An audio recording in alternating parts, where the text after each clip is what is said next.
बिस्मिल्लाहिर्रहमानिर्रहीम। अस्सलाम वालेकुम। आप देख रहे हैं DDP एनालिटिका। मौजूदा हुकूमत जिसका दौर अभी इब्तदा है और ये गुरेज़ा हैं कि जल्दी इलेक्शन न कराए जाएं, क्योंकि इनके हाथ में एक ऐसी गाय आ गई जिसका दूध निकालना इनके लिए बहुत आसान हो गया, क्योंकि सब मिल गए, बाहर से उंगली उठाने वाला कोई नहीं रहा।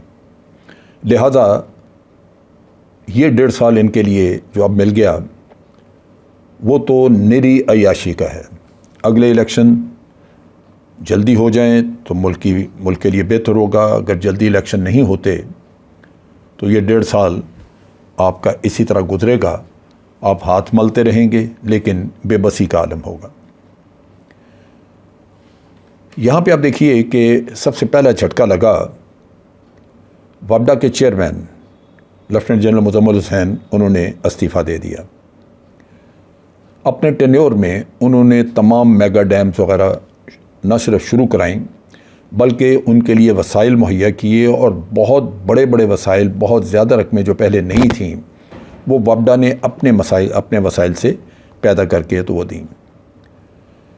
सो पहला काम तो हुआ, जब प्राइम मिनिस्टर शहबाज शरीफ जामिर बादशाह डैम के दौरे पे गए, अचानक डैम तो बन रहा है, चल रहा है, उस पर काम हो रहा है और पिछले प्राइम मिनिस्टर ने काम शुरू करवा दिया था, लेकिन वहाँ बाहर सूरत ब्रीफिंग लेके तो उन्होंने जो सबसे बड़ा काम किया, एक कारनामा, वो कहा कि ये 2029 में डैम मुकम्मल होगी, इसको पहले आप मुकम्मल कर लें, साल या 2 साल जो पहले का कहा।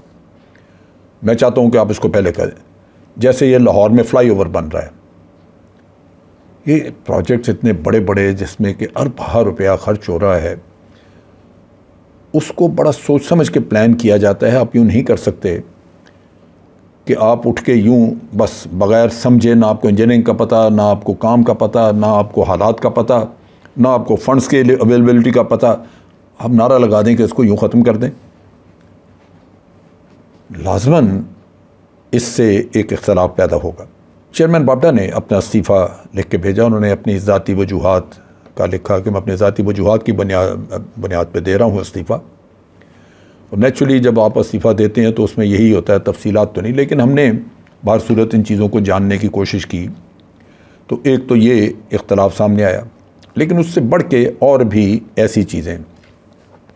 नई हुकूमत आ गई, जैसे मैंने कहा पहले कि ये गाय हाथ में आ गई, अब इसका दूध तो सब ने वसूल करना है। खुर्शीद शाह साहब इसके मिनिस्टर अपॉइंट हुए। ये वही खुर्शीद शाह साहब हैं जो कभी वापडा में मीटर रीडर भी रह चुके हैं, और अब वो वाटर एंड पावर मिनिस्ट्री के वो मिनिस्टर हैं। उनको अंदरूनी मामलात का सारा पता है कि कहाँ से क्या लिया जा सकता है। तो पहले तो उन्होंने बेजा सुना है कि मदाखलत वगैरह करनी शुरू की, और उससे एक लाजमन एक इनसिक्योरिटी पैदा हुई। मैं समझता हूँ कि चेयरमैन वापडा वो लाजमन नहीं चाहेंगे कि उनके अपनी वर्किंग में जो उनके नीचे लोग काम कर रहे हैं उनके अंदर कोई मदाखलत बाहर से आके करे। आपको कोई चीज़ चाहिए, आपने कोई बात करनी है तो आप चेयरमैन से बात कर सकते हैं, वो आपको बताए कि ये मिल सकता है, नहीं मिल सकता। लेकिन जब आप नीचे मुतालबा करते हैं तो उसकी अपनी अथॉरिटी जो है वो कमज़ोर पड़ती है। सो पहला मुतालबा तो ये किया गया कि हर रोज़ 1 लाख रुपया दिया जाए वज़ीर साहब के ऑफ़िस के लिए, क्योंकि वहाँ पे मेहमान वगैरह आते हैं और उनको चाय पिलानी होती है, खाना वाना खिलवाना होता है। सो वहाँ लोगों को एंटरटेन करने के लिए रोज़ाना 1 लाख रुपया चाहिए। यानी इसका मतलब ये है कि वज़ीर साहब के ऑफ़िस के अंदर चाय पानी के ऊपर 30 लाख रुपया महीना उनको मुहैया किया जाए। कहाँ से आएगा, इस पे कोई बातचीत नहीं। फिर ये भी सुनने में आया कि वज़ीर साहब के अपने घर हैं पूरे पाकिस्तान में फैले हुए, कोई इस्लामाबाद में होगा, कोई कराची में होगा, कोई सिंध में जहाँ उनका गांव है वहाँ होगा। तो उन्होंने को 20 के करीब गाड़ियाँ मांगी, 20 या उससे कुछ ज़्यादा, कि मुख्तलिफ़ जगहों पे उनकी रिहाइश जहाँ पे है वहाँ प्लेस कर दी जाएँ और 20 गाड़ियाँ वापडा मुहैया कर दें। कहाँ से आएंगी ये आप जाने और आपका काम जाने। इसी तरह 500 के करीब उन्होंने कहा जी कि सिंध से हमें ये लोग हैं जिनको रिक्रूट करना, आप इनको नौकरियां जॉब दे दें फौरी तौर पे। आपके पास जॉब हैं नहीं हैं, वैकेंसी को खाली है या नहीं है, आप फौरी तौर पे ये 500 लोग एडजस्ट कर दें। आप सोचिए, यही बर्बादी इन्होंने की थी PIA की, जब 12,000 के करीब पीपल्स पार्टी ने वहाँ पे अपने लोग फिट कर दिए थे। वो लोग जो मेरिट पे उस महकमे में कभी नहीं आए थे, उनको निकाला गया, और जब 12 साल के बाद आपने उनको दोबारा वहाँ पे रीइंस्टेट किया तो 12 साल का पुराना सारा उनको खर्चा अखराजात भी देने पड़े, उनकी एक्यूमुलेटेड तनख्वाहें, और फिर 12,000 फालतू लोग। नतीजा ये कि PIA बर्बाद हो गया। अब ये वापडा के चेयरमैन जो हैं वो महसूस करते हैं कि ये तो भी इब्तदा है, यानी आके बैठे हैं तो ये मुतालबात शुरू हो गए। वो समझते हैं कि आइंदा आने वाले वक्त में मज़ीद फ़ंड्स वगैरह का मुतालबा होगा, कहाँ से निकाल के देंगे। लिहाजा इन हालात में मैं समझता हूँ कि उनके लिए यही बेहतर था कि वो इस्तीफ़ा दे के यहाँ से बाइज़्ज़त तौर पे निकल जाएं, क्योंकि बेबसी हर तरफ है। शहबाज शरीफ साहब को अगर बताया जाए तो शहबाज शरीफ साहब जो हैं वो कभी भी, वो उनकी हिम्मत और हैसियत ही नहीं है कि वो खुर्शीद शाह को रोक सकें, क्योंकि उनकी अपनी हुकूमत की बका पीपल्स पार्टी की, उसके तावन और उसकी आप कह लीजिए कि बुनियादी तौर पे उनकी हमदर्दी की वजह से, उनकी सपोर्ट की वजह से है। अगर आज पीपल्स पार्टी अपनी सपोर्ट खींच ले तो शहबाज शरीफ साहब जो हैं ये हुकूमत से बाहर होंगे। लिहाजा उनको कोई परवाह नहीं इस मामले की, भाई खुर्शीद शाह साहब जो जी चाहे करें। बात यह है कि पीपल्स पार्टी ने बड़ा सोच समझ के ऐसी वजारतें इनसे वसूल कर ली हैं जिनमें वो अयाशी करेंगे, और ये बिल्कुल बेबस होंगे। शहबाज शरीफ जी उनका कुछ नहीं कर सकेंगे। अब और चीज़ देखिए, आज ही खबर मिली हमें कि FIA के डायरेक्टर डॉक्टर रिजवान वो अचानक इंतकाल कर गए। कहा जा रहा है कि जी उनको दिल का दौरा पड़ा, जबकि दिल की बीमारी की उनकी कोई पहले हिस्ट्री नहीं थी।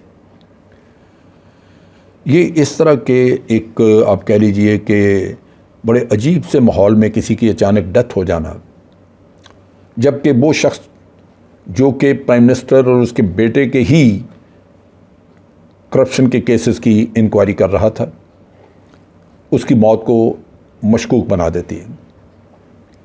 और ये कोई ऐसी कहने की बात नहीं, ऐसा नहीं है कि ये अनहोनियाँ हैं।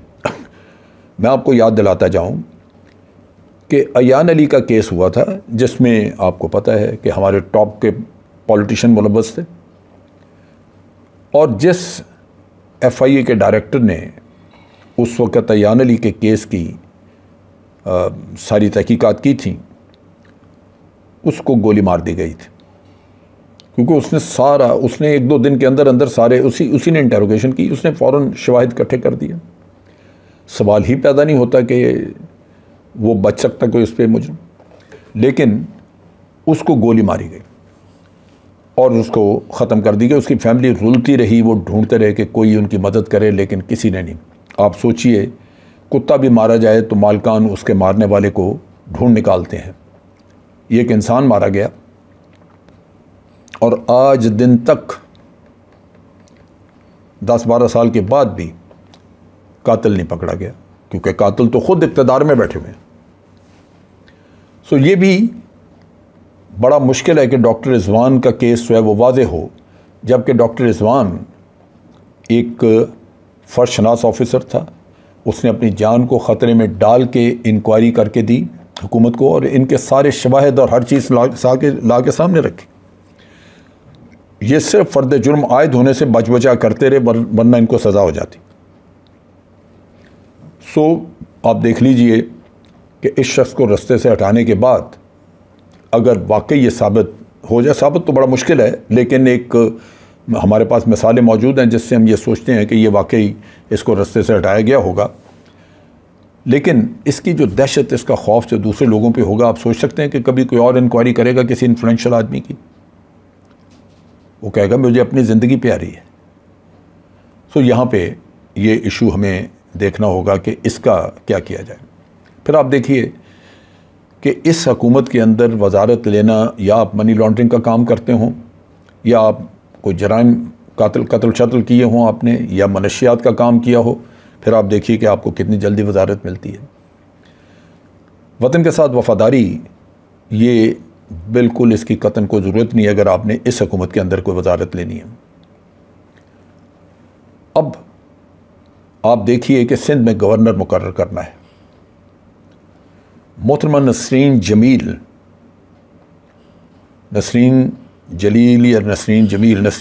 गालिबन नाम है उनका, उनको नसरीन जलील को अप्रूव कर दिया है।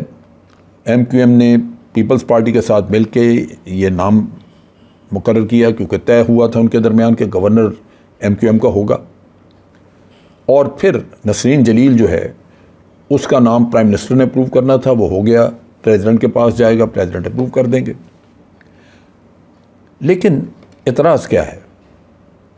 इतराज़ ये है कि नसरीन जलील की सारी वाबस्तगी, सारी वफादारियाँ MQM या उसके उस मलऊन लीडर अल्ताफ़ हुसैन के साथ हैं। ये वो खातून हैं जिन्होंने 2013 में गालिबन या 15 में इन्होंने एक भारत के जो इस्लामाबाद में सफ़ीर हैं उनको उनको ख़त लिखा था और सिंध हुकूमत के ख़िलाफ़ लिखा था कि यहाँ पे ये जुल्म हो रहा है, महाजर को मारा जा रहा है, हमारे इतने लोग मार दिए, इतने। कोई जिक्र उसमें नहीं था कि टारगेट किलिंग जो महाजरों ने की है वो कितनी है। महाजर तो नहीं कहना चाहिए, अल्ताफ़ हुसैन के हिट ब्रिगेड ने जो टारगेट किलिंग की थी वो कितनी थी। इतनी बदअमनी, पताखोरियाँ, धमकियाँ, लोगों के कत्ल। कराची का अमन तो जितना बर्बाद था शायद ही पाकिस्तान के किसी शहर को। लेकिन ये मोहतरमा इतनी ताबेदार थीं कि इन्होंने ये गवारा किया कि एक गद्दार वतन के साथ वफ़ादारी निभाना ज़्यादा ज़रूरी है बमुकाबला अपने मुल्क के साथ वफ़ादारी निभाने के। अगले दिन तौहीन रसालत के मामले में शीरी मज़ारी ने एक ख़त लिखा यूनाइटेड नेशन को। मैंने मज़म्मत की, गलत केस बन रहा है तौहीन रसालत का, जो कुछ भी हो रहा है हमारा अंदरूनी मामला है। यूनाइटेड नेशन कौन होती है दखल देने वाले? और अब इन साहिबा को गवर्नर बनाया जा रहा है। सो वो ये अमर मुसल्लमा हो गया कि इस दौर की हुकूमत में, जो आज हुकूमत है, इसमें अगर आपने वजारत लेनी है, गवर्नरशिप लेनी है, तो कोई ना कोई जुर्म आपको चाहिए कि आपने किया हो। जराइम के बगैर आप इस हुकूमत का हिस्सा बन नहीं सकते। आप मनी लॉन्ड्रिंग की हो, आपने वतन के साथ बेवफाई की हो, आपने